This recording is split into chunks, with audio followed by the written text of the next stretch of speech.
Many young people actually walk up to me and ask me all sorts of questions. One of the most recent questions that a young man came and asked was, so what do you think about marriage?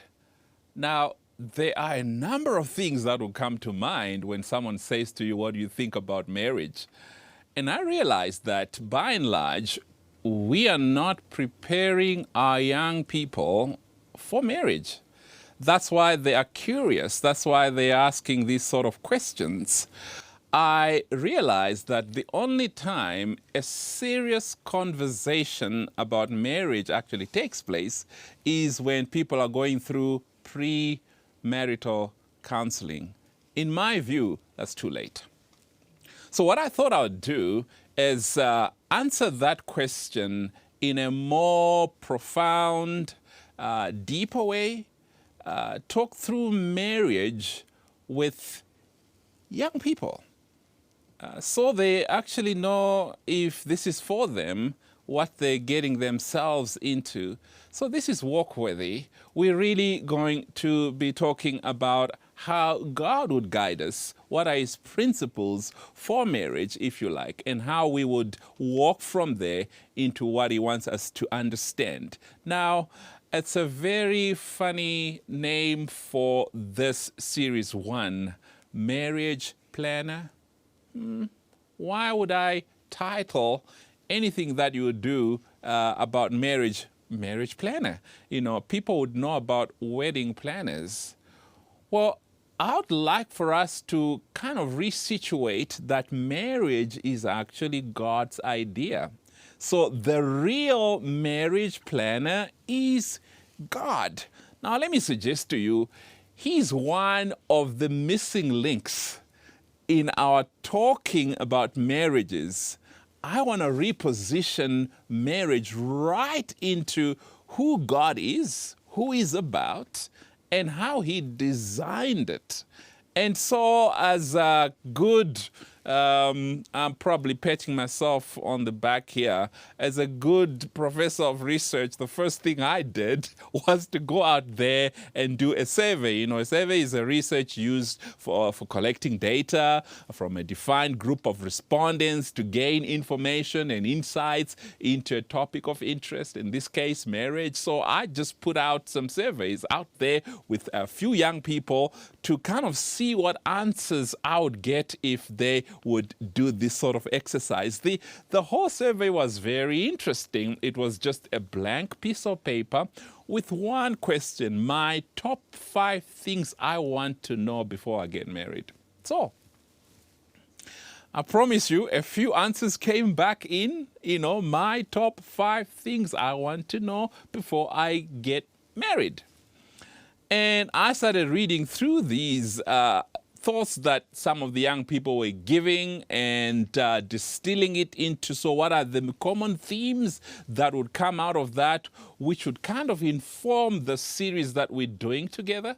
It's probably a good time, if you haven't done this exercise, for you to take a minute and maybe write down your top 5 things that you'd like to know before you get married. Now, if it so happens that you're already married and you're saying, well, it's too late for me. Well, I did a second one called My Top 5 Things I Wish I Knew Before I Got Married. So if you're married, I'd like for you to do that. Now, today we'll focus on the guys who are not yet married, but in series 2, we'll talk more to the guys who are married and then what's the way forward and so forth. And these will be both important steps for situating our young people into what marriage is all about. So take a minute, just whatever comes to mind.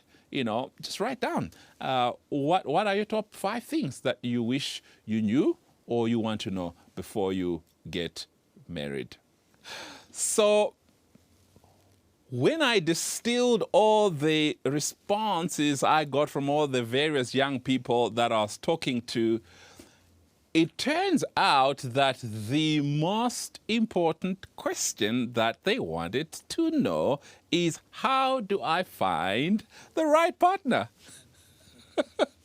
that was fascinating to me, that I thought this would not be maybe the most important question. There were other things they might have been interested in, but actually this was the topmost. It was usually number one or number two. How do I find the right partner? So I thought maybe that's the first question we need to answer. How do we help a young person in this journey to get to the point where they actually know they have the right person?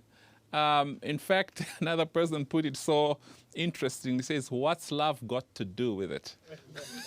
Sounds like a song, right?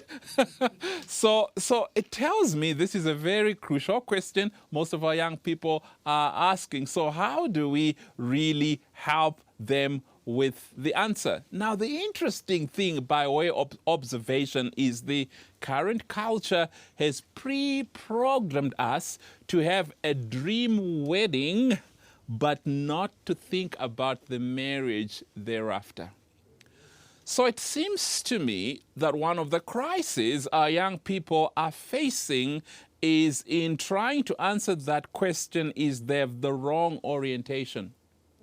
Because if you're thinking about a wedding, that's one day. Marriage is a lifetime. One man said to his son, "My son, all weddings are happy. It's the marriage thereafter that causes all the trouble," right? Yeah. So you see a person looking really happy on their wedding day, surrounded, and then thereafter you're going to be on your own. And that's one of the things I discovered, after you got married. You were surrounded by people, and then suddenly it's just the two of you. And nobody tells you what to do next, by the way, when it's just finally the two of you. So we need to think about how to steer our mindset from this wedding concept. And by the way, have you noticed how many millions that are spent on a wedding? And some couples have to start in debt, on the wrong footing, if you like.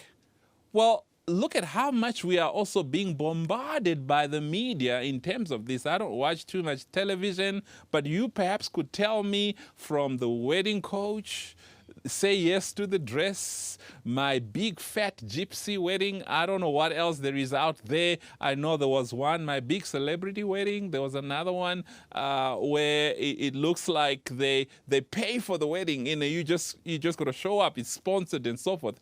But all of that, it's just a wedding. One day.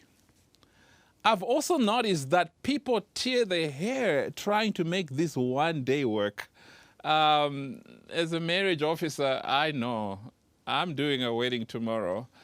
I just know things will go wrong on that day, regardless of how meticulous you plan. One guy I was marrying, he is a very solid guy. On the day, nothing came out of his mouth. He became super emotional. Even his bride was in shock, like, what's going on, dude?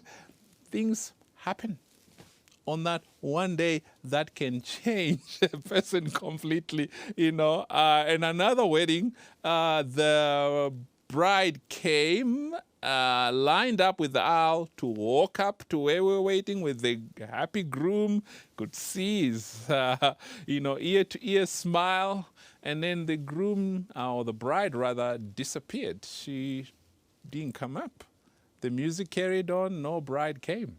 So one person went to check whatever was going on, and he never came back. And another person went out to go figure out what was going on. She also didn't come back. Eventually, I went out to find out what was going on. I also didn't come back. There was trouble, on that day. A huge issue had just come up.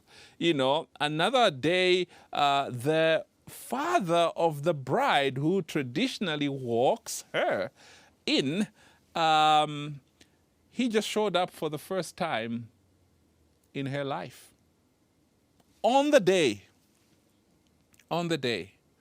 didn't know she had a dad. And on the day, he shows up. And then he insists he will walk her down the aisle. I've seen so many weddings. Some are great, others, oh wow. I could write a story on how this one day has messed up a lot of young people because it's not about that day. I almost want to say to some of them, don't do this, you know, because of everything else that happens. Have you also noticed, if I can just put this in very quickly, that some of the parents or family members, they prescribe their own dream wedding on the young couple. So the wedding they wish they had is the one they say, okay, you do this, you do this. Now, truth is, they didn't even do it. But they impose that on the young people. All I'm saying is we have been oriented to a day. It's not about a day. It's about a lifetime. And I'd like for you to understand that, because that's important. But so as a good person who studies God's word, I've asked myself, so what does the Bible say about all of this? Now, here's what you'll notice. In the biblical culture, most marriages were arranged. That just throws us off, doesn't it? I mean, I can look at you as a young person and say, you're saying what? Almost all the marriages you're going to read about, even including the one we'll look at just now, they were arranged. The couple concerned, in some cases, only met for the first time when they were brought together.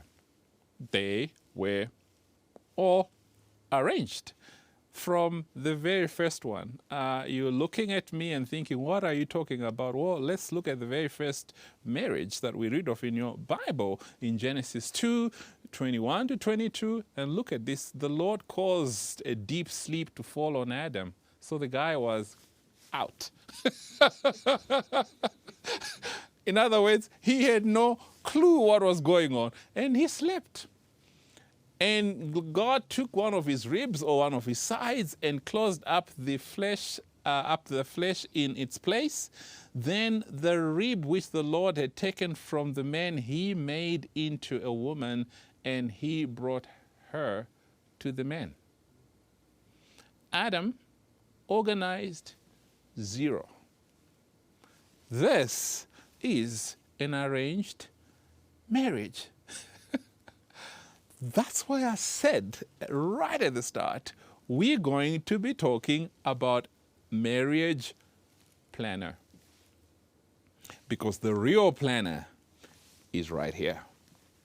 He is the one, if you like, who is going to bring in two young people together. And I think in many of our instances, he's the missing link. If our relationships are going to be restored to such a place where they actually work, we got to go back to this arranged marriage ideal. You know, like, what are you talking about? Well, let me show you something else that's interesting. Statistically, couples in arranged marriages are happier than on-choice relationships. There are still cultures, by the way, that practice arranged marriages. Now, I'm not endorsing them per se. I'm just making an observation that statistically, couples in those arranged marriages seem much happier. Why? Well, the truth is, when you go into a relationship, you know you already have blind spots. There are things you naturally like. You know, every guy I know wants a tall, slim, blue-eyed, blonde girl, because that's, that's the picture that has been idealized, right? And every girl wants an deep voice, six-pack guy, And the truth is, if you look around, wherever you are right now, yeah, I know you saw it too. Those people don't exist. It's interesting that you would want that, but you not that. Is that interesting? So what happens in arranged marriages is then two families who know the two young people, study them, and anticipate if these two were to come together, what sort of relationship is likely to be pursued. So it's about matchmaking with the best possible people or candidates that could come together out of the many choices that they would see. That one and that, no, that will work. So it's the wisdom of many against the blind spots of one. That's why this works. So what I want to persuade you towards is to say, that's what God actually does. Because he knows who you are and he knows who the other person is. So if you're looking for guidance, what you're effectively doing is God will put you to sleep. Yeah, he'll put you to sleep. And you wake up and voila, there is the right person for you. Hypothetically speaking, that's the way it's going to have to work. So, can I talk about arranged marriages now that I've got your attention? Because they actually work. Statistically, up to now, they're the best. Now, I'll tell you something else. I've had many young people. I've always walked with young people. I love young people. I would like to support them. I would like to make them into success stories. Sometimes they come into my study with a potential future husband or wife. I don't need to be a ballistic scientist to watch this poor young couple and actually say, it's not going to work.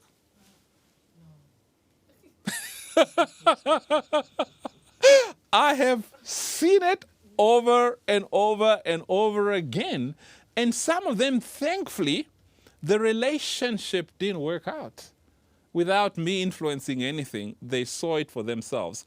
But there are a number of situations where young people come and you can actually just see they're far too different individuals. So how are they going to work together? They just completely not going to work. Now, I don't talk about common interests and things like that, but just that friendship factor that you need to see in a couple where they just are solid friends is usually missing. They may be in love. That's the easier part.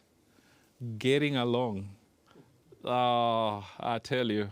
One man put it to me and he says, you know what marriage is? I says, no, you help me. He says, marriage is the only relationship where you sleep with the enemy.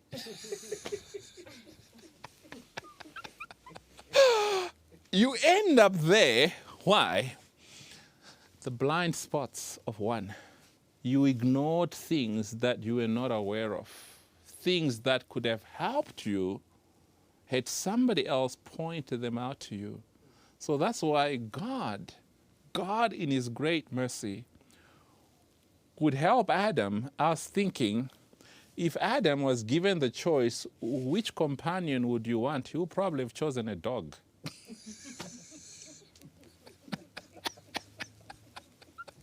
They call him man's best friend. So God created somebody corresponding to him. Why? He didn't even know what he needed. He actually didn't. So to the best of all intentions, all I want to say to you, may God actually help you and lead you to the right person, without which we have a challenge. We really have a challenge going forward. So we want to look at one marriage in the Bible and see what we can take from there. We want to go into a biblical text. What's amazing about Genesis 24, it is the longest chapter in the entire book of Genesis. I think if anything, if God just thought these are quick, easy steps on marriage, that should have been a very short chapter. It's interesting that this is actually a very lengthy passage that we have in the Bible, and it has this beautiful story that has been preserved for us. Now, if the story is culturally irrelevant and if the story is no longer useful, well, God would have made it 5 verses and then we would have moved on. The reason he made it as much as he has tells me that there's a lot more principles embedded in the story which might not look like it's a cultural fit today. But trust me, it is an amazing story that we're going to spend the rest of our time talking about today and see what we can decipher from it. So join me in reading this story if you don't mind. Genesis 24, 67 amazing verses. So we're going to look at this passage which we just read and draw out just a few key principles.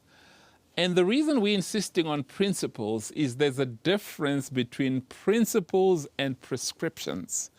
Prescription says you take it. Principles suggest here's a good way of doing this that's kind of timeless. So this applies to anybody, anytime, anyway, regardless of your culture. So we're going to rather do that, go to more of a principle, because I know, speaking to you as young people, you're going to say to me, you're talking about what? An arranged marriage? My parents, no way. There's no way they're going to choose for me the right person. So I know that.